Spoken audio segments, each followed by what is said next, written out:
جناب اسپیکر، ایران امریکہ جنگ کے پیش نظر ہم نے مقامی گیس کی پیداوار بڑھانے پر بھی توجہ مرکوز کی۔ مارچ 2026 کے بعد ہماری تیل کی تلاش کی کمپنیوں نے قومی نظام میں تقریباً 100 MCC/FD اضافی گیس شامل کی، جس نے بجلی کی پیداوار میں شارٹیج کو نمایاں طور پہ کم کیا۔ ہم نے کھاد کی پیداوار کو ایک لمحے کے لیے بھی رکنے نہیں دیا۔ ملک کے 10 کھاد کارخانوں کو گیس کی مسلسل فراہمی یقینی بنائی گئی۔ اسی طرح LNG پر کام کرنے والے پلانٹس کے لیے بھی گیس مختص کی گئی۔ جناب اسپیکر، حکومت نے تیل اور گیس کے دریافت کے درمیان بھی اہم کامیابیاں حاصل کی ہیں۔ پاکستان نے 20 سال بعد آف شور لائسنسی کے 24 بلاکس قومی اور بین الاقوامی ENP کمپنی کو الاٹ کیے ہیں۔ یہ پاکستان کی آف شور آئل اینڈ گیس ایکسپلوریشن کی تاریخ کا سنگ میل ہے۔ قابل ذکر بات یہ ہے کہ برادر ملک ترکیہ کی قومی تیل کمپنی TPAO نے پاکستانی کمپنیوں کے ساتھ شراکت داری کے ذریعے ہمارے آف شور سیکٹر میں قدم رکھا ہے۔ مالی سال 25-26 کے دوران ENP شعبے میں سرمایہ کاری $1 ارب سے تجاوز کرنے کی توقع ہے۔ اس عرصے میں 17 نئی تیل اور گیس کی دریافتیں ہوئیں، جن سے مقامی پیداواری استعداد میں 108 MMCFD گیس اور تقریباً 16,000 بیرل یومیہ تیل کا اضافہ ہوا، جبکہ پروڈکشن میں اضافہ کے ذریعے مزید 229 MMCFD گیس اور 13,000 بیرل تیل قومی نظام میں شامل ہوا۔ جناب اسپیکر، معدنیات کے شعبے میں ہمارا فلیگ شپ منصوبہ ریکوڈیک اس سال فائنینسنگ اور امپلیمنٹیشن کے کئی اہم سنگ میل عبور کر چکا ہے۔ ہم اس منصوبے کی بروقت تکمیل کے لیے پرعزم ہیں۔ جناب اسپیکر، میں اب انفارمیشن ٹیکنالوجی اور ٹیلی کمیونیکیشن پر بات کرنا چاہتا ہوں۔ پاکستان میں انفارمیشن ٹیکنالوجی کا شعبہ تیزی سے ترقی کر رہا ہے۔ یہ شعبہ ملک کی ترقی اور ایکسپورٹ بڑھانے میں نہایت اہم کردار ادا کر رہا ہے۔ گزشتہ ایک سال میں اس شعبے میں کئی اہم کامیابیاں حاصل ہوئیں، جس کی تفصیل درج ذیل ہے۔ IT کے شعبہ کی برآمدات میں 20% سے زائد کی سالانہ شرح نمو سے بڑھ رہی ہیں۔ یہ برآمدات $4.5 ارب تک پہنچنے کی توقع ہے۔ اس طرح یہ شعبہ برآمدات میں اضافے کے اعتبار سے سب سے تیزی سے بڑھنے والے شعبوں میں سے ایک ہے۔ اس سال مارچ میں 5G اسپیکٹرم کی کامیابی سے نیلامی کی گئی، جسے دنیا کے سب سے بڑی اسپیکٹرم نیلامیوں میں شمار کیا جا رہا ہے۔ اس کے ذریعے 5 شہروں میں 5G سروس شروع ہو چکی ہے۔ حکومت نے رائٹ آف وے چارجز کو ختم کیا، جس کے نتیجے میں 2024 کے 20 لاکھ گھروں کے مقابلے میں 50 لاکھ گھروں میں فائبر لائنز دستیاب ہیں، اور ٹیلی کام ٹاورز کی فائبرائزیشن 14% سے بڑھ کر 18% ہو چکی ہے۔ حکومت نے پاکستان کی پہلی نیشنل آرٹیفیشل انٹیلیجنس کی منظوری دی۔ گزشتہ ایک سال میں 10 لاکھ کے قریب پاکستانی نوجوانوں کو IT اور مصنوعی ذہانت کی مہارتوں پہ تربیت دی گئی۔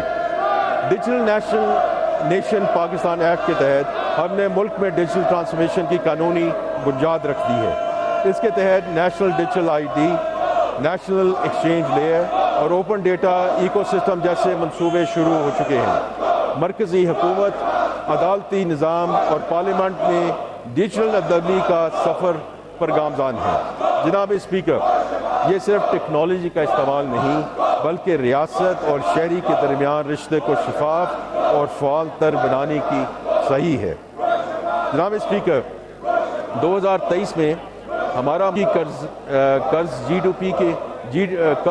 ڈیٹ ٹو GDP 75% کے برابر تھا، جو پچھلے مالی سال میں کم ہو کر 70.7% اور اس سال مزید کم ہو کر تقریباً 68.5% کی سطح تک آ چکا ہے۔ یہ پیش رفت ایک منظم medium term debt management strategy پر عمل درآمد کا نتیجہ ہے۔ گزشتہ 2 سالوں میں حکومت نے 4,900 ارب روپے کا قرض قبل از وقت واپس کیا یا سستے قرض سے تبدیل کرتے ہوئے اپنا بوجھ کم کیا۔ ہم نے سرمایہ کاروں اور مصنوعات کی ڈائیورسفیکیشن کو خاص ترجیح دی ہے۔ خاص طور پہ انشورنس سیکٹر کے لیے طویل مدتی زیرو کوپون بانڈ کا اجرا کیا اور شرعیہ اصولوں کے مطابق فائنینسنگ کا حصہ بڑھایا گیا، جبکہ بین الاقوامی سطح پر مختلف بانڈز کے اجرا کے ذریعے سرمایہ کاری کی بنیادوں کو وسعت دی ہے۔ ہمارا مقامی قرض کا ایوریج ٹائم ٹو میچورٹی 2024 میں 2.8 سال تھا، جو اب مئی 2026 میں بڑھ کر 3.8 سال ہو گیا ہے، جس سے اس قرض کے ری فنانسنگ رسک میں نمایاں کمی ہوئی ہے۔ ٹیلی کام کمپنیوں کے ڈیجیٹل والیٹس کے ذریعے عوام کو حکومتی بانڈز میں براہ راست سرمایہ کرنے کے لیے مواقع فراہم کر رہے ہیں، اور انشاءاللہ اگلے ہم ہفتے سے 2 ہفتے میں اس کا ایک عملی پلان بھی دیکھیں گے اور اس کی ہم انوگریشن کرنے جا رہے ہیں۔ ان تمام اقدامات کا مقصد یہ ہے کہ ملکی قرض آنے والے برسوں میں نہ صرف کم ہو بلکہ زیادہ متنوع، سستا اور مزید مستحکم بنیادوں پر استوار ہو۔ اب میں SIFC کا ذکر کرنا چاہتا ہوں، جو پاکستان میں سرمایہ کاری میں فروغ کا ایک اہم انیبلر بن چکا ہے۔ گزشتہ 1 سال SIFC نے 12 مختلف شعبوں میں متعدد مقامی اور بین الاقوامی سرمایہ کاری منصوبوں کو سہولت فراہم کی۔ ان اقدامات کے ٹھوس نتائج واضح ہیں۔ میں 2-3 مثالوں کے ذریعے SIFC کے اہم کردار پر روشنی ڈالنا چاہوں گا۔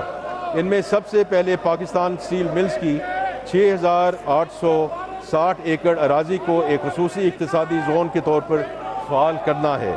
یہ منصوبہ ملک میں معاشی سرگرمی میں اضافہ کرے گا۔ تھر کول ریلوے منصوبہ پہ بھی SIFC کی افادیت کا منہ بولتا ثبوت ہے۔ پاکستان ریلویز اور حکومت سندھ کی مشترکہ مالوی معاونت سے شروع کیے گئے اس منصوبے سے مقامی توانائی کے ذخائر کو قومی نقل و حمل کے نیٹ ورک سے جوڑنے میں مدد ملے گی۔ اس سلسلے کا ایک اور بڑا قدم ویئر ہاؤسنگ کے شعبے کو باقاعدہ طور پر صنعت کا درجہ دینا تھا۔ اس اقدام سے سپلائی چین کی لاگت کم ہوگی اور کئی شعبوں کو فائدہ پہنچے گا۔ جناب اسپیکر، یہ بجٹ ایک واضح اور بامقصد حکمت عملی کے تحت ترتیب دیا گیا ہے۔ بجٹ کی سب سے اہم ترجیح ملک میں پیداواری صلاحیت کو بڑھانا اور برآمدات کو فروغ دینا ہے۔ اس مقصد کے لیے ہم برآمدی صنعتوں کو ٹیکس مراعات دے رہے ہیں اور ایکسپورٹ فائنانس اسکیم کے ذریعے ایکسپورٹرز کے لیے وسائل فراہم کر رہے ہیں تاکہ ہمارے ایکسپورٹرز بین الاقوامی منڈیوں میں مزید مؤثر انداز میں مقابلہ کر سکیں۔ برآمدات میں اضافہ ہمارے زر مبادلہ کے ذخائر کو مستحکم کرے گا، روزگار پیدا کرے اور خوشحالی کا ذریعہ بنے گا انشاءاللہ۔ زراعت ہماری معیشت کی ریڑھ کی ہڈی ہے۔ ہم نے زراعت کے فروغ اور کسانوں کو آسان قرضہ جات کی فراہمی کے لیے کئی اقدامات کیے ہیں۔ اسی طرح انفارمیشن ٹیکنالوجی کے شعبے کو مزید ترقی ہماری ترجیحات میں شامل ہے۔ جناب اسپیکر، یہاں میں واضح کرتا چلوں کہ ملک میں روزگار کی فراہمی ہماری اہم ترجیح ہے۔ اس حوالے سے آگے بڑھنے کا واحد راستہ ایسے کاروباری ماحول کی فراہمی ہے جس میں نجی شعبہ پھلے پھولے، ملک میں کاروبار کو فروغ ملے اور روزگار کے مواقع پیدا ہوں۔ ہمیں قوی امید ہے کہ پرائیویٹ سیکٹر خصوصی صنعتی شعبے کے فروغ سے ملک میں روزگار کی فراہمی بہتر ہوگی۔ جناب اسپیکر، اس بجٹ کی ایک اور اہم ترجیح اگلے سال کے ٹیکسوں کے بوجھ میں اضافے کی بجائے ٹیکس کمپلائنس اور انفورسمنٹ کے ذریعے آمدن بڑھانا ہے۔ اس حوالے سے نہ صرف ہم جدید انفورسمنٹ اور کمپلائنس نظام کے استعمال میں توسیع لا رہے ہیں بلکہ FBR کی تنظیم نو بھی جاری ہے، جس کی تفصیل میں آگے جا کر بیان کروں گا۔ جناب اسپیکر، خطے کی غیر یقینی صورتحال اور ملکی دفاع کو ناقابل تسخیر بنانے کے لیے دفاعی شعبے کے بجٹ میں خاطر خواہ اضافہ کیا گیا ہے۔ بجٹ 26-27 میں ایک اہم ترجیح نوجوانوں کو ہنرمند بنانا اور ضروری وسائل کی فراہمی کو یقینی بنانا ہے تاکہ وہ اپنے لیے روزگار پیدا کر سکیں اور ملک کی ترقی میں حصہ ڈال سکیں۔ ملک کے کم آمدنی والے طبقے کے لیے بے نظیر انکم سپورٹ پروگرام کی وساطت سے وسائل کی فراہمی میں اضافہ کیا جا رہا ہے۔ اسی طرح دانش اسکول نیٹ ورک کو بھی توسیع دی جا رہی ہے تاکہ کوئی ذہین بچہ وسائل کی کمی کی وجہ سے تعلیم حاصل کرنے سے محروم نہ رہے۔ بجٹ میں خیبر پختونخوا کے نئے ضم شدہ اضلاع، گلگت بلتستان اور آزاد جموں کشمیر کے لیے بھی خاطر خواہ رقم مختص کی گئی ہے تاکہ وہاں بھی عوامی سہولیات کی فراہمی کو بہتر کیا جائے۔ جناب اسپیکر، اب میں مالی سال 26-27 کے بجٹ کے اہم خد و خال پیش کرتا ہوں۔